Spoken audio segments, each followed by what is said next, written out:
Chi per una femmina fa chiagnere la moglie, trova una prete e lascia un tesoro. Chi per una femmina fa chiagnere la famiglia, probabilmente non va bene manchi i figli. Qualunque cosa fai, buona o malamente, troverai sempre gente disposta a murmurare. Diceranno di te i peggi cose, tutte bugie e nessuna verità. Ma non ci pensavo.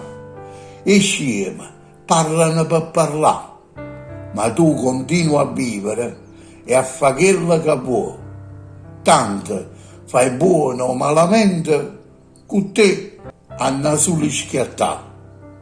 Se ti senti più sfortunato dell'altro, se ti senti maltrattato dalla mala sorte, renditi conto che le femmine più forti e le femmine più femminilate sono quelle che hanno sofferto le peggiori cose e tenono ancora un cuore chine cicatrici.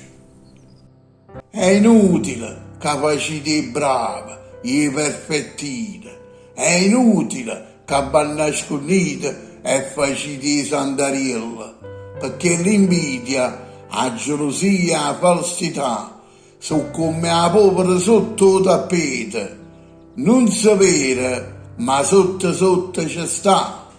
Se pure oggi ti pare che la sorte e il mondo stanno contro te, fatti coraggio, fatti forza, eppure se ci provi sempre e non riesci mai a cagnare niente, non ti arrendere, non mollare, perché di solito è l'ultima chiave romazza quella che apre la porta.